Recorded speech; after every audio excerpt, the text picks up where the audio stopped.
Cardinals Corner from Arizona Sports. Cardinals Corner from Arizona Sports with Tyler Drake and Lauren Koval. Bird Gang, the number of the day is 3. That's how many teams right now in the NFL have 2 wins, are 2-0 against their division, in their division.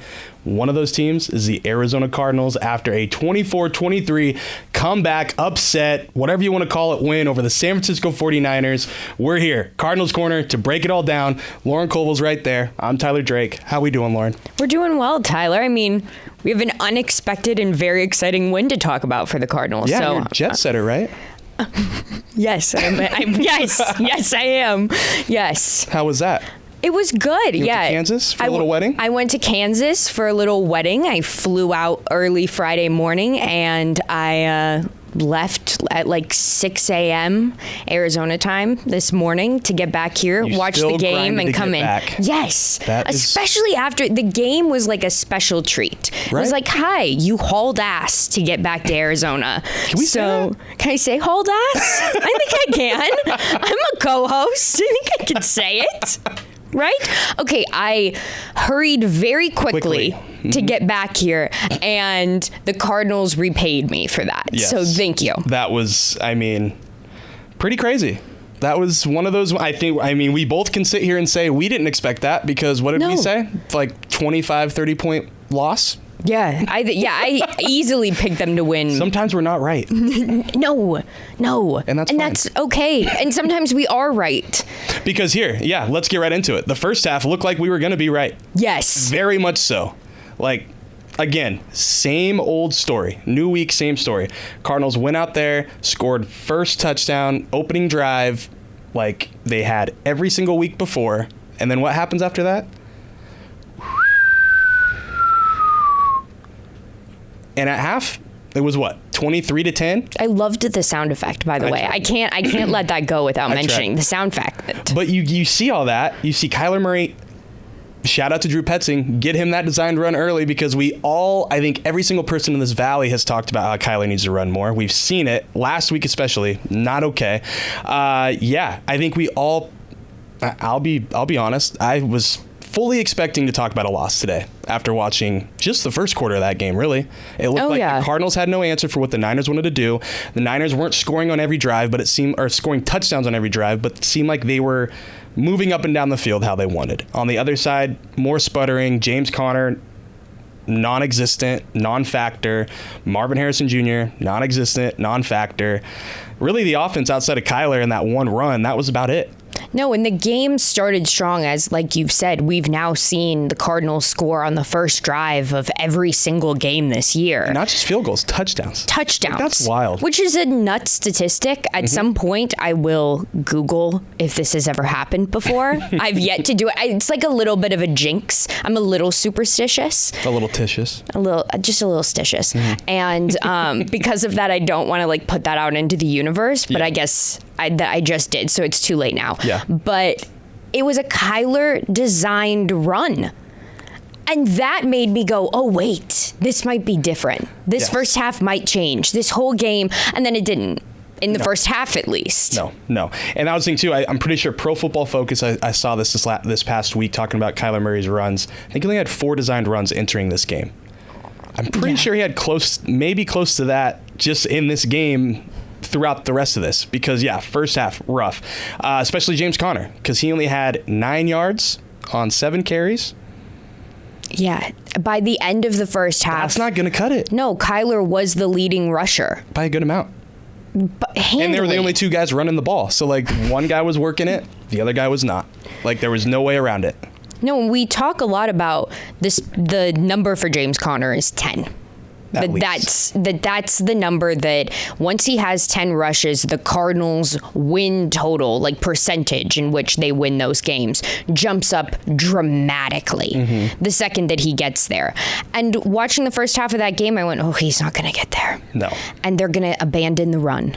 And the run is their bread and butter. Yep. So abandoning it is not the way to go. But if you start to dig yourself in such deep holes that you have to climb out of, you have to abandon the run a little bit. Yeah, and that's what we've seen that in the past. We saw that, I think, 18 straight pass attempts or dropbacks not that long ago. Like, we've seen this team abandon it and get absolutely ran out the building, and that's exactly what it seemed like was going to happen. And to add to the woes, no Matt Prater today. No. And what happened? What everybody expected, a spectacular performance from a kicker that nobody had ever heard of until his name randomly popped up on Thursday afternoon as somebody that the Cardinals were going to sign and bring in. Good old Chad Ryland. But man, was his first half just like the rest of the Cardinals. Not good. No. Blocked field goal, return for a touchdown. To give the Niners just a little more extra there. As if their offense wasn't already clicking in something that, as Cardinals fans, were concerned about. The defense then went, Yeah. I got it. Yeah. Yep. So, first half, rough, ugly, bad, very reminiscent of what we saw last week. Second half, felt like a whole other team.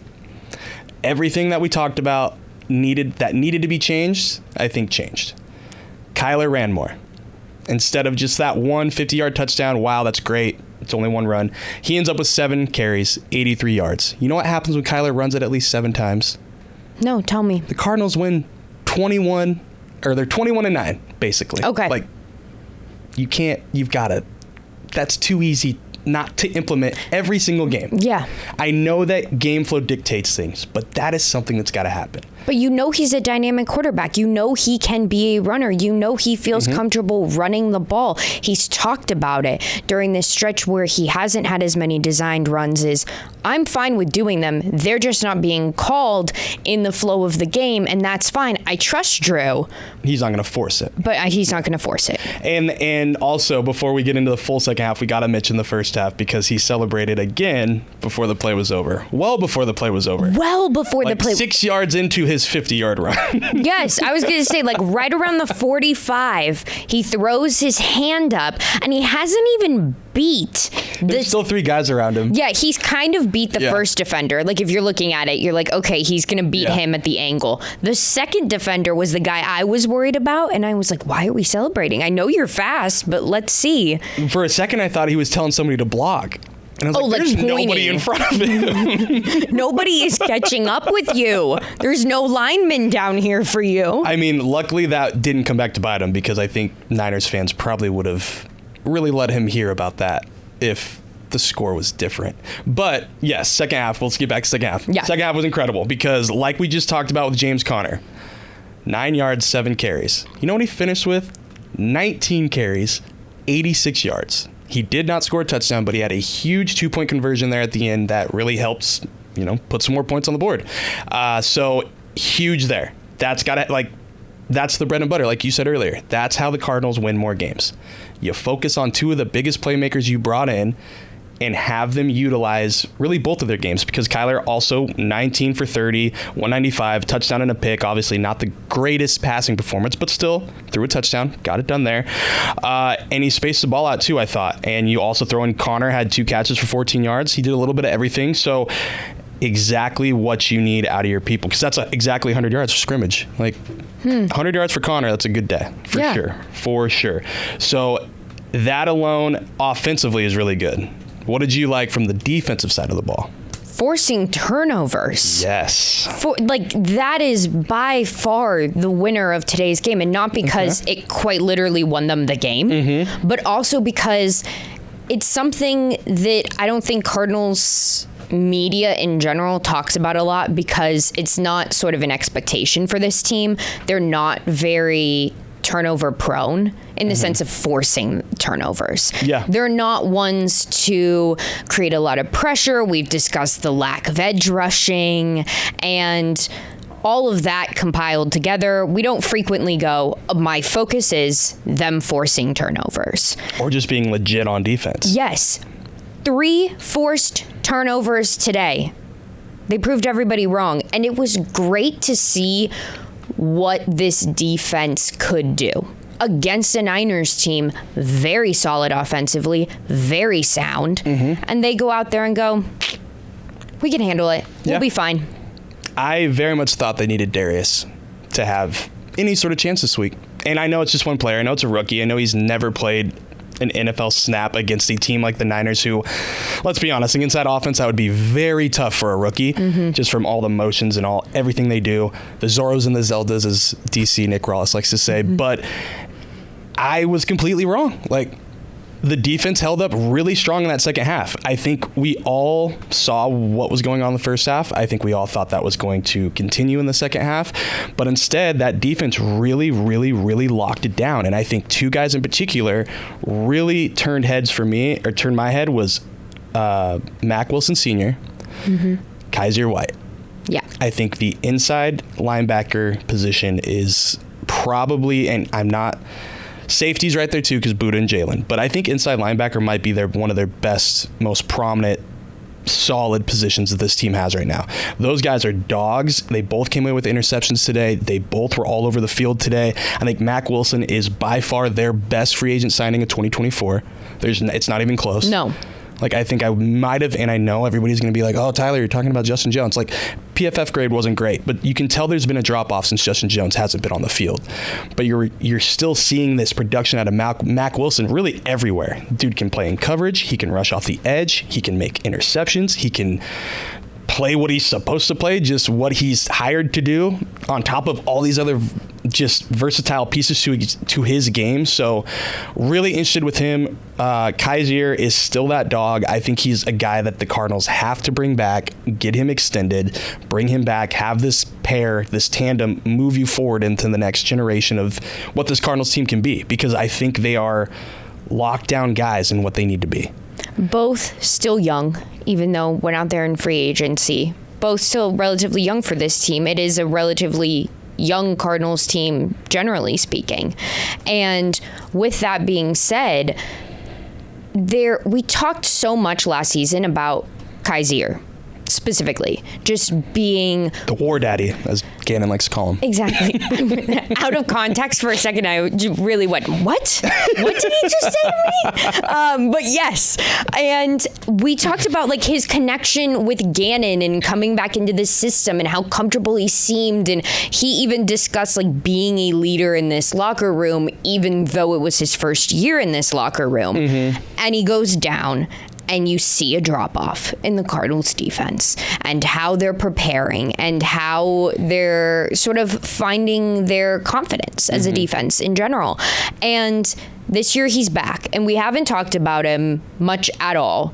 We haven't had a lot to talk about with him because he's kind of just doing his job. Oh, yeah. You know, like he's very sound. I feel like we're either like really highlighting great performances, people we want to see have great performances, or people who are having rough performances. Exactly. Yes. And he's very sound, and we don't need to talk about him because he's doing exactly what he needs to do, and he's doing that little extra now. Yes.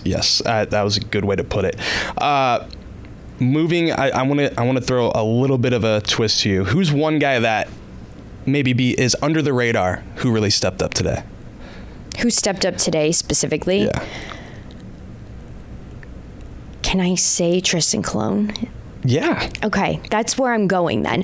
Because the second I saw Will down on the ground. Which that doesn't look good. No. The second Will Hernandez I'm not expecting down. good things there. No. And the second he went down, I like held my breath. Because it went replay's bad. Not another injury. Not something else happening to this line. Best lineman. Who's so talented at the position and musically gifted. In a contract year. And somebody who is sort of that physical embodiment of violence, toughness, and playing through everything. Yeah. Also, just watching a man of his size hit the deck the way that he did. And stay there. And stay there, and you have this feeling that it might not be the end, but it's not good. Yeah. And then watching him be helped off the field, I immediately bit my tongue going, how are we going to hold up? And this is a really important stretch of the game. And how are we going to hold things down with Will out? Clone coming in. He's only played, I believe... 6 offensive snaps for today. 6 offensive snaps. This year. Comes in. I didn't have any issue with his performance whatsoever. And I sort of thought that I would. Yeah. I just thought there would be like a noticeable drop off on that side of the line specifically, going, okay, they're going to target it. And now is Kyler going to be under more pressure? And now is he going to be more frazzled? And is it going to be forcing those non-designed QB runs for him to just get out and force something to happen? That didn't happen. Yep. I think that's a good one. And I also think that if it does happen that Will has to miss time or anything like that, it also opens up the door for a guy like John Gaines, who was a training camp standout, who really showed a lot of people that he could play all three interior positions. So he'll be another guy that I'm interested to see. He was up this week, I think, for the first time potentially all season. I believe so. First or second time up all season. One guy, though, that I got to give a shout out to is a guy who hadn't been up all season, in Jesse Luketa, because he had a huge strip, punch out, whatever you want to call it, on Jordan Mason that really sparked kind of what this Cardinals team ended up doing. Yes. I think like he was very much a huge part of that last little stretch of, man, they're really going to pull this thing off, aren't they? And so I got to give him a shout out. I think it's been, especially because you see who was inactive today. Xavier Thomas did not play today. That was very surprising in my eyes. No, the injury report was of concern for multiple reasons. I mean, we knew before the game started that Garrett wasn't going to play. That was a position where he's really starting to come into his own. He's the best cornerback on the team. Exactly. He's the best. Okay. I'm going to say it right now. At this point right now, Garrett Williams is your best cornerback. Someone grab the date and the time. Sean Murphy Bunting, still today, he just is not living up to CB1 stature. He's not. Max Melton's got to continue to grow. Starling Thomas has to continue to grow. I think it's Garrett Williams. Thomas had a few bad blown coverages today, actually, where he just was either like too early or too late to the receiver and just missed them. Like early on, like the first drive for the Niners, I know that Purdy was like targeting Kittle specifically to like get him going, and Thomas was on him for the majority of that, and I felt like he sort of dipped in and out of coverage a little bit. Yeah. One other person I got to give a shout out to is the guy we just talked about, Chad Ryland, because like we said, he got blocked. They returned it for a touchdown, really rough. Comes back in the second half, converts a couple of field goals. One of them a go-ahead that ends up being the deciding factor at the end there. Like, you've got to give him a shout out. Like, that's huge. That's to come in off being a practice squad guy, getting elevated, really coming in. I know that they worked him out previously, but bringing him back in and pretty much saying, like, yeah, Prater's not going. A former 4th round pick, if I'm not mistaken. Played every game for the Patriots last year, but converted like 16 of 25, 19 of 25, something like that. They said it on the broadcast, and it was not great. And especially from 40 yards out. Yes. 40-ish yards. He's like 50%. Because when the Cardinals were driving down the field, the TV broadcast specifically was like, okay, you need to get past the 40. This marker, because then your percentage that he makes it goes up dramatically. And guess what one of his field goals was? 42 yards. So he went and did his own thing, man. Also, the Cardinals, I don't want to say lucked out, but they did luck out a little bit in the fact that the Niners kicker, Moody. What was up with the kicker stuff today? No idea. That was wild. Everybody, Prater is not playing. The Niners kicker is going down, and their placeholder, their punter, came in, and then everybody moved around. I think it's punter. I don't. Okay, Kyle Juszczyk was somehow involved in like. I think he was like emergency. Yes. Yeah. And when they were listing up, I was like, I always love to see like a position player come in and just do something nuts. I think Sue used to kick field goals as like the emergency kicker. Really? I think he had like 1 or 2 field goals for the Lions. That's nuts, because it's like, I know a few years ago, the Lions emergency quarterback was Amon-Ra. Oh, okay. And he's like, yo, just come off the field and be QB. And he has a podcast with his brother where he was joking. He's like, Jared, if you go down, I can come in. He's like, no, we're not doing that.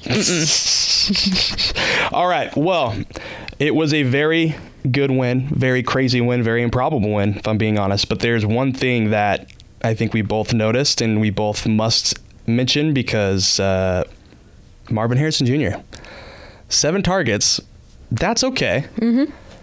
But 2 catches, 36 yards is not. No. That's not a number 1 production. No, and I was fine with the way that the Cardinals spread out the ball today. Multiple receivers involved having multiple receptions. From tight end position, they even threw Tip Ryman the ball at one point. He had one reception for like 5 or 6 yards. Marvin Harrison Jr. was heading into this season somebody that we predicted would really be the breakout star of this offense and that he would really have the ability to come into his own. I think that this game showed either he's not ready, because there was a play during the game today where him and Kyler had like a major miscommunication. There was a lineup error, and you could kind of tell watching it that it was MHJ's fault. And I thought that was an interesting moment on the field, because as a fan, it's really easy to sit back and go, just throw him the ball. Yeah. Let him figure it out. Throw him the ball. You need to target him more. I mean, the first quarter, I should say, of games recently has been phenomenal for him. Not this week. And he never showed backup as a factor in this game, only having 2 receptions. I want to personally go back and look at the 5 missed receptions. I can think of a few off the top of my head that were like close if he stretched, maybe if he like shook his defender a little bit more.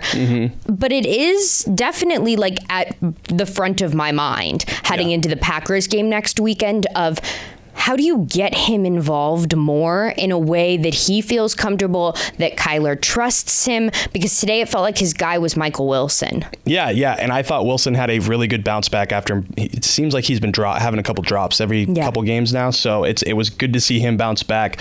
I think you hit the nail on the head there. You got to see more. And it's, he said he was thinking less previously a couple weeks ago. Maybe it's something there. Maybe it's just it's a process. NFL's a process. And he's still a rookie. Yes. Like, I think Larry Fitzgerald even said it. He didn't have the greatest rookie season. No. And they finally had their meetup. Yes, they did at a Brophy game. Yes. But that's the thing. It's going to be a process. And he's got the intangibles. He's got everything. He can do it. This guy is going to be good. It's just right now it's about putting it consistently on the tape. And it's something that I thought would show itself early in the season. Like if you told me like what development things do you think the Cardinals need to work on heading into this year, I would have been like, oh, the Kyler MHJ connection. Yep. But I think that will form itself very early in the season due to either lack of options for Kyler, MHJ's star power, all that they can do, and that it's fallen onto the back burner in a way I didn't expect it to. Yes. I also didn't expect that the Cardinals would lose games where Marvin didn't have like 80 yards, or would win games where Marvin didn't have 80 yards. Oh yeah. So there's some tweaks there. And there's some positives out of that. That means other players are performing well. Yep. That means other people are stepping up and finding their confidence. That means having Trey back this week was impactful in the blocking game and in the passing game, but maybe a little bit less than we expected, like just by doing his job. Yep. Well, I think that puts the bow on this one. What do you think? I think we're all done here. We're all good. All right. It's always nice to talk about a win, isn't it? I know. It feels refreshing. And I also broke my curse today. You did. Congrats. Today. I'm back. I nearly missed it. There was some juju out there from, having to fly back from the wedding today. That being said, also, congrats, Matt and Natalie. Thank you for letting me be part of your wedding in Kansas City. But I did think as I was like on the plane back here, I was like, they better win. Because if they didn't, I could take all the blame. I can accept it. Yes. But they won, so. Yes. Nothing to say. Well, hey, just like the wedding celebrations, it'll be a fun week, I'm sure, especially here at the station, especially for a guy named Ron Wolfley, who I'm pretty sure said was going to get a mohawk this week if the Cardinals figured it out and got it done, and they did. So Wolf will be waiting for that. Everybody, if you want to wait for that, be sure to keep it locked on the Arizona Sports app, 98.7 and ArizonaSports.com. You can follow me on all the social medias at TDrake for Sports. Follow Lauren at Colville_Lauren. You can follow the show at AZ Cards Corner. And I know I've been saying it every single podcast the last 2 weeks. I'm not going to be at the next one. We're having this baby.